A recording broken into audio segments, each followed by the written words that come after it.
Driven to Win presents The Masque of the Red Death, written by Edgar Allan Poe. A tale reminding us that no wall, no wealth can keep death away. Now let's begin the story. The Red Death had long devastated the country.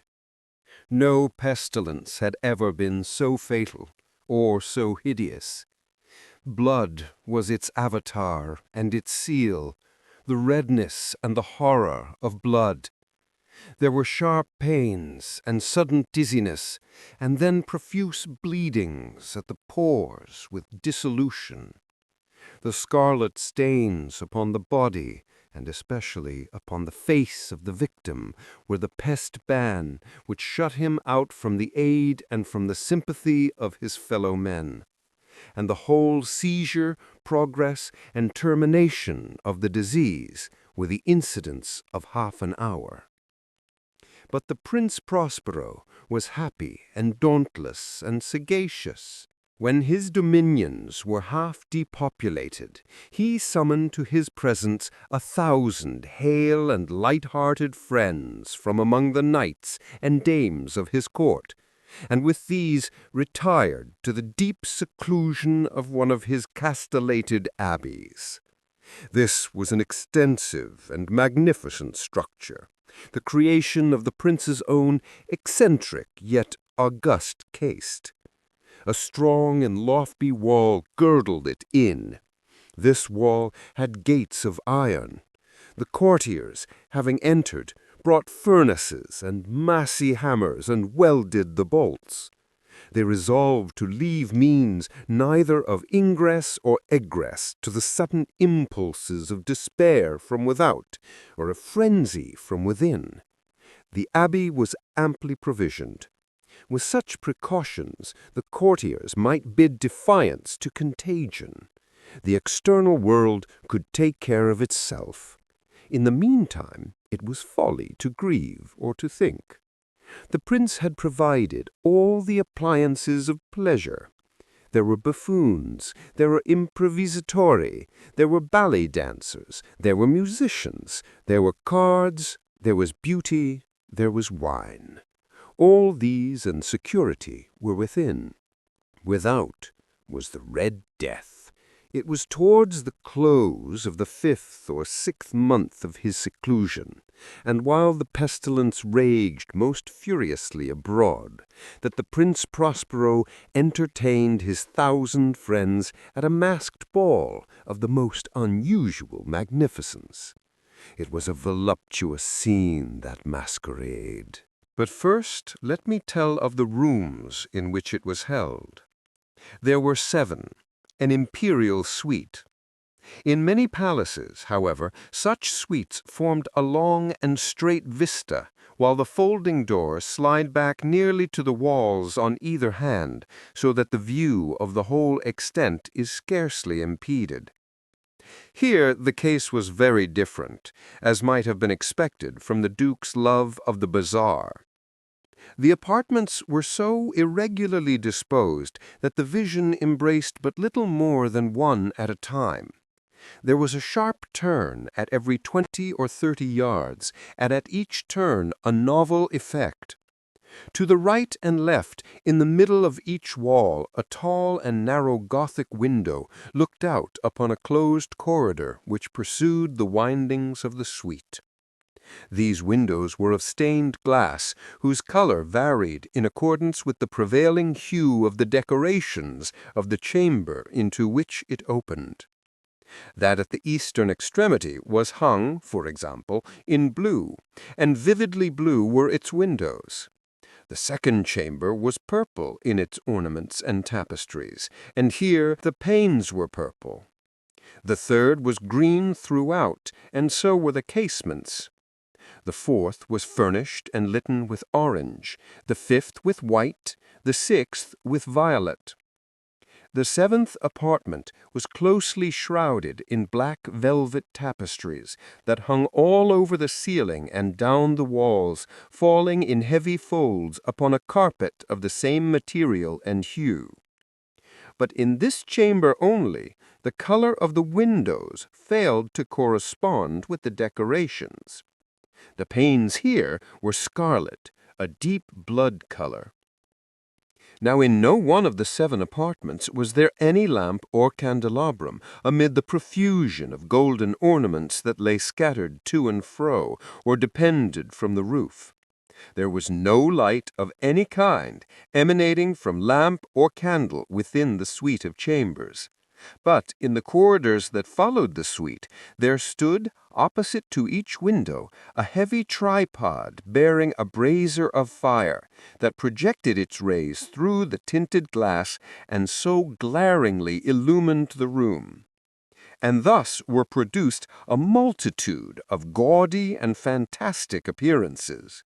But in the western or black chamber, the effect of the firelight that streamed upon the dark hangings through the blood-tinted panes was ghastly in the extreme, and produced so wild a look upon the countenances of those who entered that there were few of the company bold enough to set foot within its precincts at all. It was in this apartment also that there stood against the western wall a gigantic clock of ebony. Its pendulum swung to and fro with a dull, heavy, monotonous clang, and when its minute hand made the circuit of the face and the hour was to be stricken, there came forth from the brazen lungs of the clock a sound which was clear and loud and deep and exceedingly musical, but of so peculiar a note and emphasis that at each lapse of an hour the musicians in the orchestra were constrained to pause momently in their performance to hearken to the sound, and thus the waltzers perforce ceased their evolutions, and there was a brief disconcert of the whole gay company, and while the chimes of the clock yet rang, it was observed that the giddiest grew pale, and that the more aged and sedate passed their hands over their brows as in confused reverie or meditation. But when the echoes had fully ceased, a light laughter at once pervaded the assembly. The musicians looked at each other and smiled, as if at their own nervousness and folly, and made whispering vows, each to the other, that the next chiming of the clock should produce in them no similar emotion. And then, after the lapse of 60 minutes, which embraced 3,600 seconds of the time that flies, there came yet another chiming of the clock. And then were the same disconcert and tremulousness and meditation as before. But in spite of these things, it was a gay and magnificent revel. The tastes of the Duke were peculiar. He had a fine eye for colors and effects. He disregarded the decora of mere fashion. His plans were bold and fiery. His conceptions glowed with barbaric luster. There are some who would have thought him mad. His followers felt that he was not. It was necessary to hear and see and touch him to be sure that he was not. He had directed, in great part, the movable embellishments of the 7 chambers upon occasion of this great fête, and it was his own guiding taste which had given character to the costumes of the masqueraders. Be sure they were grotesque.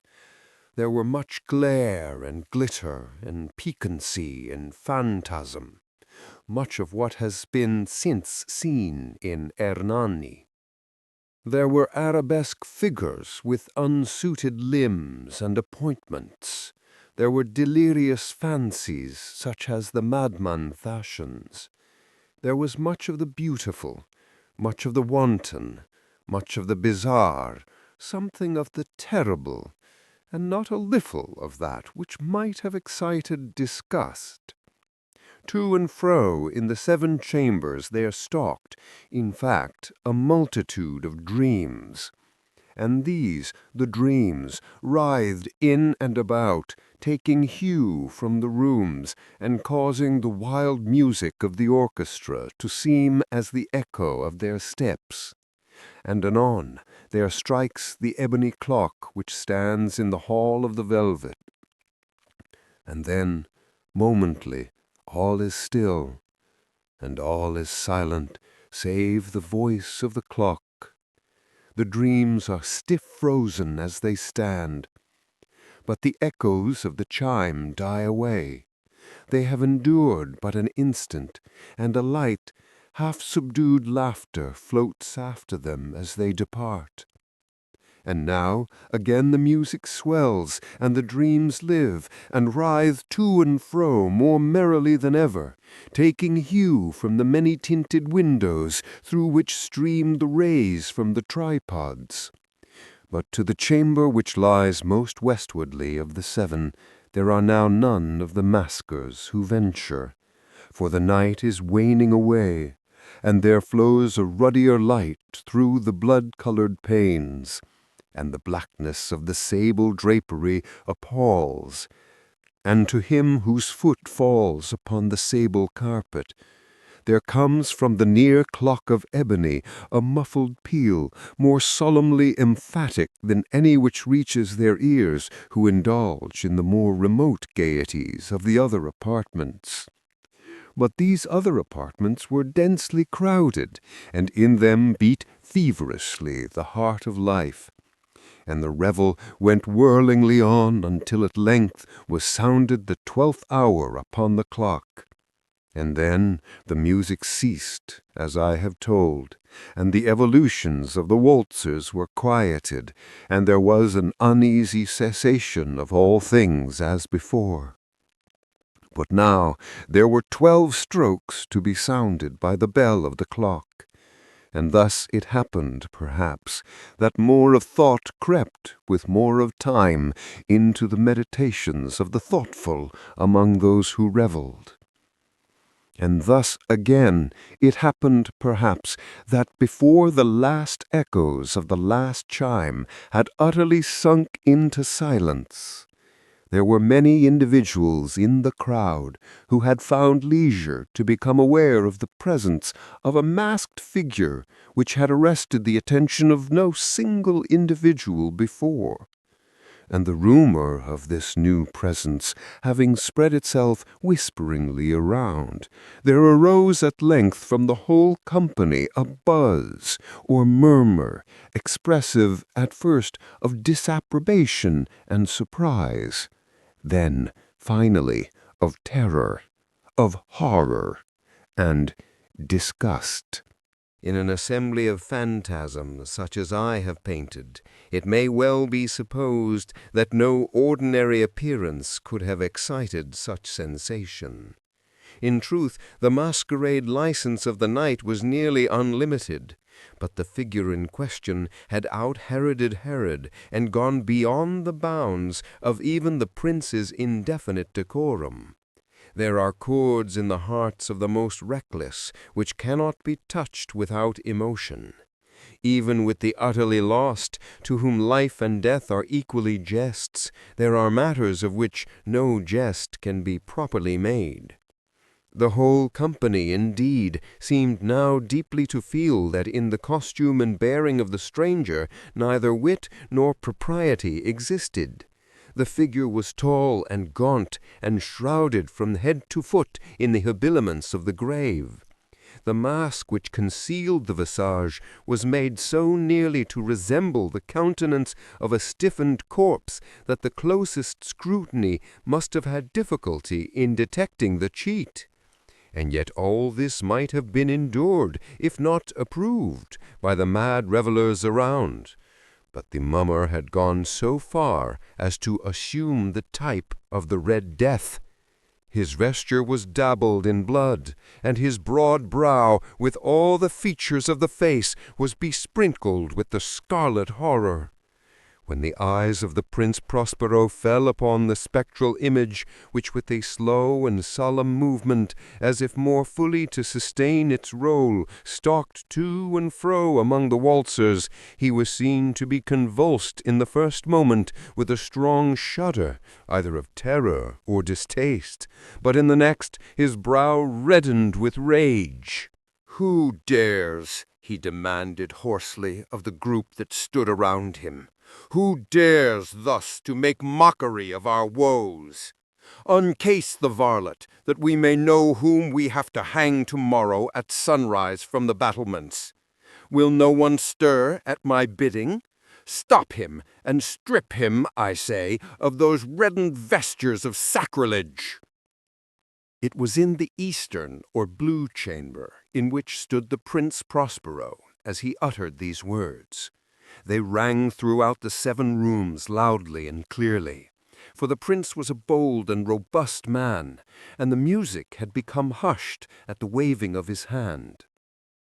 It was in the blue room where stood the prince, with a group of pale courtiers by his side. At first, as he spoke, there was a slight rushing movement of this group in the direction of the intruder, who at the moment was also near at hand, and now, with deliberate and stately step, made closer approach to the speaker. But from a certain nameless awe with which the mad assumptions of the mummer had inspired the whole party, there were found none who put forth hand to seize him. So that, unimpeded, he passed within a yard of the prince's person, and, while the vast assembly, as if with one impulse, shrank from the centers of the rooms to the walls, he made his way uninterruptedly, but with the same solemn and measured step which had distinguished him from the first, through the blue chamber to the purple, through the purple to the green, through the green to the orange, through this again to the white, and even thence to the violet, ere a decided movement had been made to arrest him. It was then, however, that the Prince Prospero, maddening with rage and the shame of his own momentary cowardice, rushed hurriedly through the 6 chambers, while none followed him on account of a deadly terror that had seized upon all.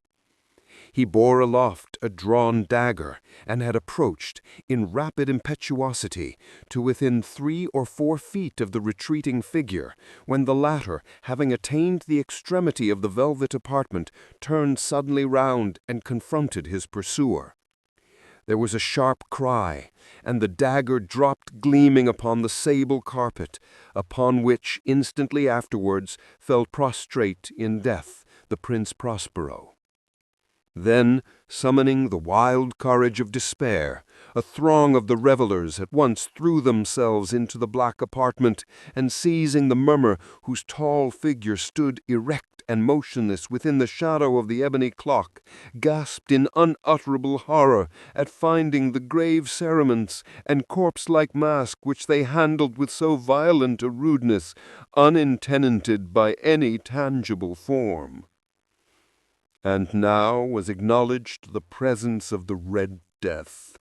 He had come like a thief in the night, and one by one dropped the revelers in the blood-bedewed halls of their revel, and died each in the despairing posture of his fall. And the life of the ebony clock went out with that of the last of the gay, and the flames of the tripods expired, and darkness and decay and the Red Death held illimitable dominion over all. And here the story comes to an end. If you enjoyed this tale or wish to hear more stories like this, share your thoughts in the comments below. Don't forget to subscribe to Driven to Win and share it with others. Let the world experience the power of storytelling. We'll meet again soon with another story.